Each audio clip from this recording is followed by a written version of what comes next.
It's great here to be at Shy Fest tonight. And as you can see, I'm not a very tall person. I've not got very long legs. This first poem, because I find it hard going to the shops, this first poem is called Short Ass Shopper. Every time I shop, I'm sure Morrison's is having a pop. All the breast bands are on the top. I have short legs, but I never have this problem when I go into Greg's. Sometimes I think I should take a stool, but I think I look a fool. People would stare and say, look at him, he's a proper little short-ass shopper. All I wanted was the pineapple rings, but I couldn't reach, so I had to settle for the bloody half peach. Sometimes I think I should dress like an elf. The carnation cream was on the top shelf, so I knew that was just a dream, so I just had to settle for the fucking cheap cream. It was getting on my nerves. Every time I asked for aid, you'd think the staff weren't getting paid. Looking at me with a face of thunder, I only wanted a six-pack of Golden Wonder. I asked an old dear, she was taller than me, if she could get off her scooter, if she was free, to reach the top shelf for the Yorkshire tea. That didn't go well. She slipped and fell. The old dear broke both her hips. Never mind, love, I'll have the PG tits. Thank you. Now, my name's Mark Quinn, I'm a poet, and if you ever look at my socials, you'll notice my tagline is words, some from my heart and some from my arse. By the end of this performance, you'll realise it's the latter. Now, I've got to do a disclaimer for this poem. If anyone owns or is wearing a bubble coat, this poem is not about you. Now, in Open Show, we have a lot of these characters, and this poem is called Scrote. What's the chance of meeting a scrote? Meeting a scrote in a bubble coat. Drug-infected little turd, thinks he's hard, he's just a nerd. Taking a shit behind a bin, waste of life, it's just a sin. He pops a pill, he has no job, but a load of shite comes out his gob.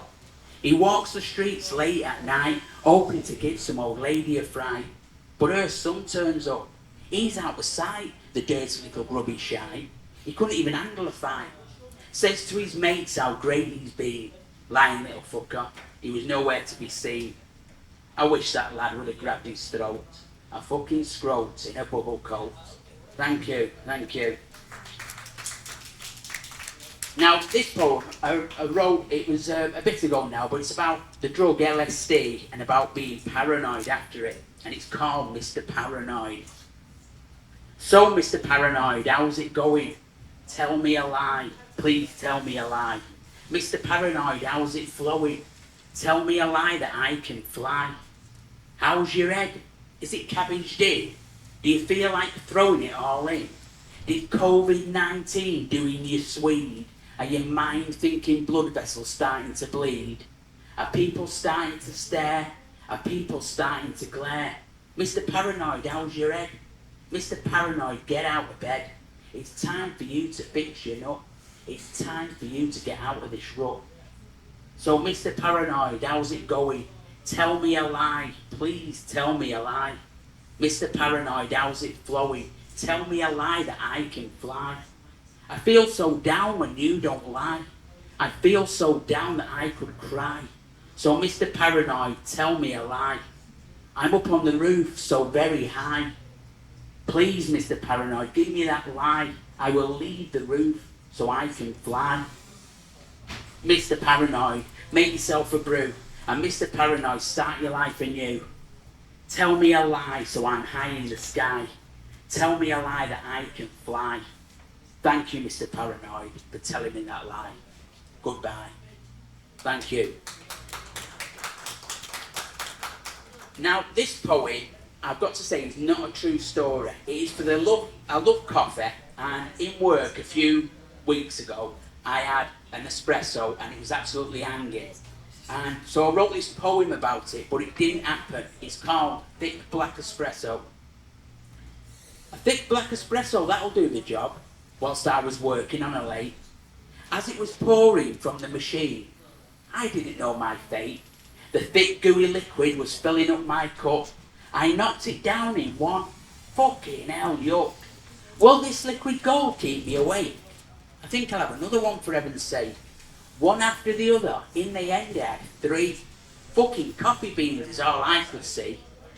It was early in the morning, I think about 3, when my arse blew a gasket and my bowels were set free.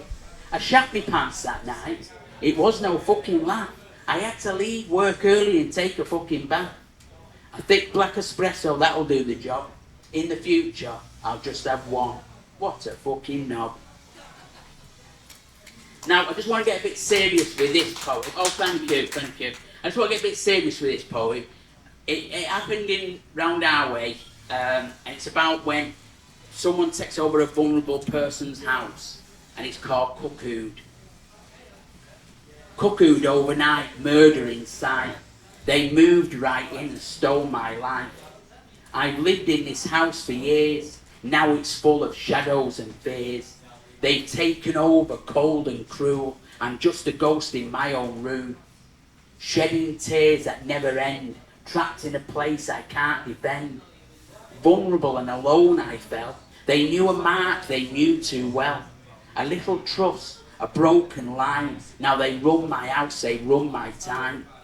Needles pierce, control remains. Exploited souls bound by chains. I watch the world from my window frame. New faces come, none know my name. No frost lies thick above my roof. A silent sign of quiet proof. The strangers smile, pretend they care, but no one sees the nightmare there. The Audi's back, I feel the dread. A den has sinned, the streets run red. They kill my dog, my last good friend. How did my peace come to this end? I want to scream, I want to flee, but fear has swallowed all of me. The alleys crawl with gangs and noise. They twist our pain like broken toys. No sleep, no rest, just endless nights. I can't remember what feels right. No way out, no strength, no doubt. One more shot to block it out. Thank you. Now, this is my last poem, and it's a true story. It's told to me by my brother, and it's about a guy who used to look really smart when he went in the pubs, and he was always well dressed. He had a nice 3-piece suit on, and this is a true story about when someone asked to borrow one of his suits. Anyone got a suit, he said. I'm burying my dad next week, Fred. Go and ask Pete. He's always well dressed and neat. Of course, said Pete. It's a shame Fred's dead. The finest of cloth changed hands. Breathable, wrinkle-resistant, endurable. I've had it for years. Let's get you a pint, cheers. The week had passed and the days moved fast. I can't ask for it back yet, said Pete. His dad's just gone 6 feet. In the end, it was driving Pete around the bend. I'll have to ask, I'll do it quick and fast. Pete walked over and took a drink, just in case the mood did sink. How was your day? It was great, thanks, Pete. That suit looked reet. Drop it off when you can. I have to go to a wedding with me nan. Did it fit you well? Oh, fucking hell. It wasn't for me. It was for me dad. Pete's face was fucking thunder, because his 3-piece suit was 6 feet under. Thank you very much. Thank you.